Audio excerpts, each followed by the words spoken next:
Di video sebelumnya, sudah 7 tahun Jin Muwon berlatih bela diri dengan keras di Gunung Jeokam, dan di daerah Nanjo tempat Pak Wang bekerja, sedang ada rapat besar, mereka sedang membicarakan persoalan di Unnam, dan pemimpin itu ingin Pak Wang untuk ikut bersama anak ketiganya pergi ke Unnam. Tanpa berlama-lama, kita langsung ke videonya. Part 10. Humyung langsung menuruti permintaan ibunya untuk memanggil Wang Chol. Di sepanjang perjalanan, ia berkata dalam hatinya, pengawal Wang. Wang Chol, dia tidak berbakat, maupun mencolok dibanding yang lain, apa yang ia lakukan hingga ia dapat kepercayaan dari ibu.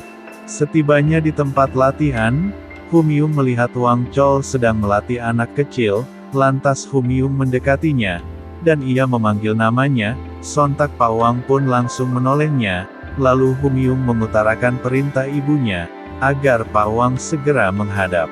Pak Wang datang memenuhi panggilan ibu Noh Tae Tae, ia berkata, Anda memanggil saya, Nona Noh. Ibu Noh Tae Tae berkata kepada Pak Wang, iya, silahkan duduk pengawal Wang, bagaimana kabarmu? Pak Wang menjawabnya, berkat Nyonya, hidup saya nyaman dan tenang. Ibu Noh berkata lagi, baguslah, aku bersyukur Anda di sini Pak Wang. Pak Wang langsung bertanya kepada intinya, ia berkata pada Ibu Noh, ada perihal apa hingga Nyonya memanggil saya? Setelah perbincangan yang sangat lama, pada intinya, Ibu Noh meminta kepada Pak Wang untuk ikut, bersama Yun Jamyung anak ketiga Ibu Noh, pergi ke Unnam, karena Ibu Noh merasa kalau Pak Wang adalah sumber keberuntungan. Pak Wang pun bersedia untuk memenuhi keinginan tersebut. Di keesokan harinya, Pak Wang menyempatkan waktu untuk menemui Jin Muwon di Gunung Jeokam. Sebelum ia berangkat bersama Yun Jamyung ke Unnam, di tengah perjalanan menuju Gunung Jeokam, terlihat di sana ada gerobak yang hancur. Pak Wang berkata dalam hatinya, karena banyak begal di sini, ku dengar tentara kerajaan mulai mengelola tempat ini.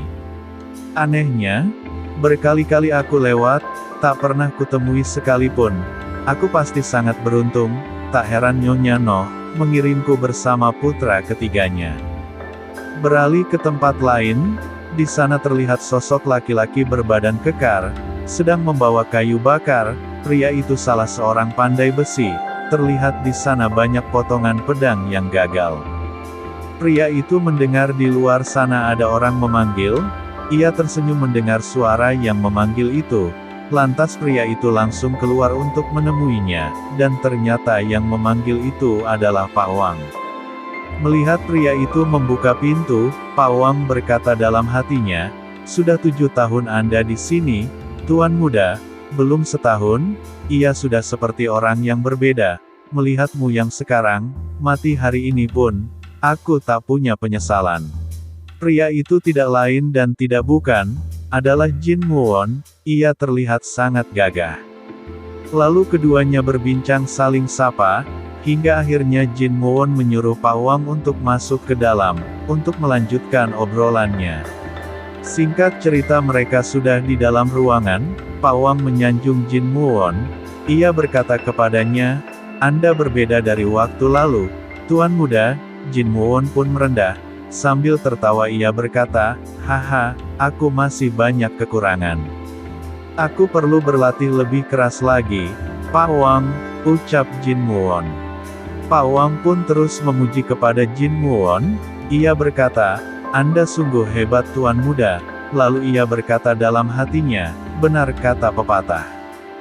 Hari baru, pribadi baru, sungguh cocok dengan Tuan Muda. Setiap kali aku datang, ia selalu menjadi pribadi baru, menjadi orang yang tak mampu aku pahami. Kemudian Jin Muwon bertanya kepada Pak Wang, ia berkata, tumben, Pak Wang datang cepat. Lalu Pak Wang menjawabnya, ia berkata, ini memang lebih cepat dari biasanya, karena aku akan ditugaskan pergi ke Unnam dalam waktu dekat. Mendengar tugas itu, Jin Muwon sedikit cemas kepada Pak Wang. Ia berkata, apa hal buruk terjadi, ini bukan masalah serius kan? Melihat Jin Muon mencemaskannya, Pak Wang berkata, "Kurasa ini tidak berbahaya, Tuan Muda. Selain itu, kalau ada apa-apa, aku bisa melindungi diri, jadi Anda tidak perlu cemas Tuan Muda." Tiba-tiba Pak Wang fokus ke satu ruangan, di mana di ruangan itu ada sebuah pedang. Pak Wang berkata kepada Jin Muon, "Omong-omong, pedang apa itu Tuan?" Jin Muon menjawabnya, "Ah, itu, pedang yang kubuat dari meteor yang Pak Wang berikan dulu. Sudah kuduga, kalau itu bukan batuan biasa. Perlu beberapa tahun untuk melunakkannya." Lalu Jin Muon mengalihkan pembahasan, ia berkata kepada Pak Wang, "Nanti saja ngobrolin pedangnya. Pak Wang, ada kabar apa di luar sana?" Pak Wang pun menjawabnya, "Oh iya, setelah insiden 7 tahun lalu, dunia politik mulai terguncang. 4 pilar surgawi utara menjadi tokoh besar, dan aliansi pusat surgawi berusaha sekuat tenaga mengendalikan mereka. Dan mereka pun berbincang hingga larut malam. Singkat cerita, waktu sudah pagi, Pak Wang pun harus segera berangkat, tapi sebelum berangkat Jin Muon berkata kepada Pak Wang, "Pak Wang, tolong jaga diri." Melihat Jin Muon mencemaskannya, Pak Wang berkata, "Pasti. Anda tak perlu cemas, Tuan Muda. Aku berjanji sampai dunia menyaksikan lagi kejayaan Sekte Surgawi Utara. Aku Wang Chol, tak akan sakit atau tumbang." Mereka berdua pun berjalan mendekati kuda. Di perjalanan Jin Muon berkata, "Pak Wang, kau tahu aku sungguh bersyukur dan merasa bersalah padamu, kan?" Pak Wang tersenyum mendengar perkataan itu. "Oh, tolong hentikan perkataan itu, Tuan." Sambil naik kuda, Pak Wang berkata kepada Jin Muon, "Tuan Muda, aku akan kembali 3 bulan lagi saat musim semi. Jaga diri Anda sampai kita berjumpa." Kemudian Jin Muon berkata, "Harusnya aku yang bilang begitu Pak Wang." Pak Wang pun tersenyum mendengar perkataan Jin Muon. "Tentu saja. Aku akan baik-baik saja, Tuan Muda," ucap Pak Wang, hingga akhirnya Pak Wang pun pergi meninggalkan Jin Muon. Setelah Pak Wang pergi, Jin Muon seperti biasa kembali lagi menyendiri. Di dalam lamunannya, ia selalu bertanya, "Di mana kamu berada, Enghaseo?" 3 bulan berlalu, sudah tiba saatnya musim semi. Pak Wang berjanji akan datang di musim semi. Lalu 2 bulan sesudahnya, dan datanglah musim panas, ia masih belum kembali. "Maafkan aku Pak Wang, aku terlalu berpuas diri. Ia orang yang selalu menepati janjinya. Aku sangat yakin, sesuatu terjadi padanya. Tak usah kutunggu lagi, aku harus mencarinya." Jin Muon sangat khawatir dengan keadaan Pak Wang. Ia langsung bangkit dari tempat duduknya, dan mengeluarkan pedang, lalu pedang itu ditebaskan ke arah Gunung Jeokam. Seketika gunung itu hancur lebur. Betapa mengerikannya Jin Muon. 10 hari berlalu, cerita berawal dari sebuah kota. Kota itu bernama Kota Nanzhou, yang berartikan distrik anggrek.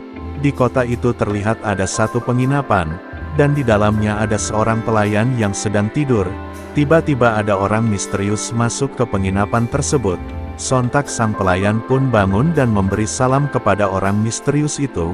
Melihat penampilan tamu yang sangat kumuh, pelayan itu berkata dalam hatinya, "Kampret, ia mirip gembel. Apa aku bilang saja kamarnya penuh nih." Melihat raut muka pelayan itu sedikit muram, pria misterius itu langsung mengeluarkan emas dan perak dari dalam sakunya, lalu ia menyimpannya tepat di hadapan pelayan tersebut. Melihat harta di depannya, pelayan seketika jadi ramah dan langsung menunjukkan ruang VIP. Kepada tamu misterius tersebut, ia berkata, "Astaga. Selamat datang, di penginapan bulan sabit. Akan kutunjukkan ruang terbaik kami." Singkat cerita, pria tersebut sudah menemukan kamarnya. Pria itu langsung menyimpan pedang, dan membuka jubahnya. Ia tidak menyangka bisa sampai di kota Nanzhou. Pria itu menarik napas panjang, dan berkata, "Perlu 10 hari untuk kemari, tugas yang cukup sulit, ini salahku. Aku terlalu besar kepala." Lalu ia melihat ke arah gerbang perusahaan dagang naga putih. dan ia lanjut berkata, bukan sembarang orang. Kali ini Pak Wang, dan ia satu-satunya orang yang paling lama bersamaku. Aku tidak banyak tahu dunia ini, omong kosong kalau aku terlalu fokus belajar ilmu bela diri hingga tidak bisa mencarinya lebih cepat-cepat. Maafkan aku Pak Wang. Semoga kau masih hidup. Singkat cerita, di waktu pagi, Jin Muon mendatangi perusahaan dagang naga putih. Para penjaga menghadang dan menanyai maksud kedatangannya. Jin Muon dengan rendah hati memperkenalkan diri dan menyampaikan maksud kedatangannya. Ia berkata, mohon maaf, nama saya Jin.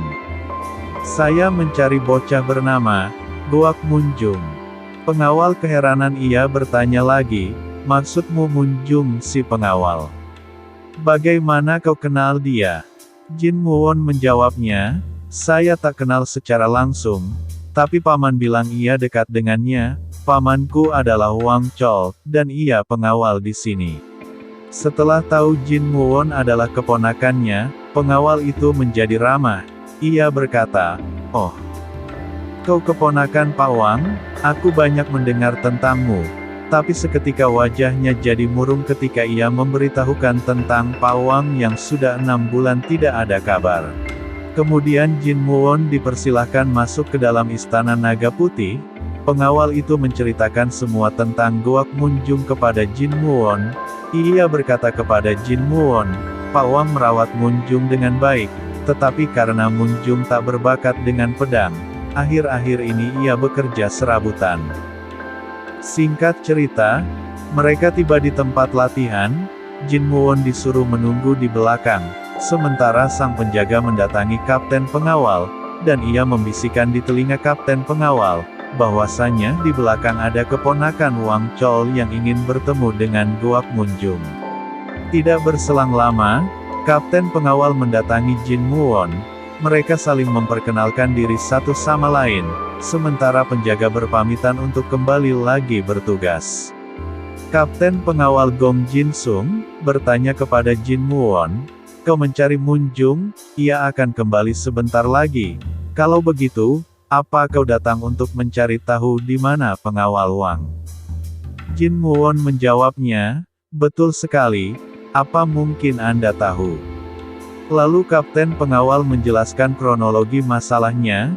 Ia berkata, jadi, ada masalah di U6, terus wakil pengawal dan tuan ketiga pergi ke sana. Ku dengar Nyonya Noh meminta Pak Wang, secara khusus untuk ikut ke sana. Mendengar Nyonya Noh mengirim Pak Wang secara khusus, Jin Muon sedikit marah. Ia berkata, kenapa Nyonya mengirim paman? Apa maksudnya mengirim paman ke misi berbahaya? Bahkan paman hilang, kenapa Nyonya tidak membentuk tim penyelamat? Mendengar Jin Muon mengatai Nyonya Noh, kapten pengawal menjelaskan semuanya secara detail. Ia berkata, bukan hanya pengawal Wang yang hilang, bahkan tuan ketiga juga hilang. Itu alasan Nyonya merekrut tentara bayaran hebat dalam jumlah besar. Dengan kejadian ini, ku dengar, kami meminta bantuan dan kerja sama mereka, dan hanya itu yang ku tahu terkait insiden ini. Di tengah pembicaraan, Munjung sudah tiba di lokasi. Sang kapten mempersilahkan Jin Muon untuk berbicara dengannya, sementara sang kapten pamit pergi untuk memeriksa keadaan Nyonya Noh. Sebelum kapten pergi ke Nyonya Noh, Jin Muon berkata kepada kapten, apa mungkin saya ikut ke U6?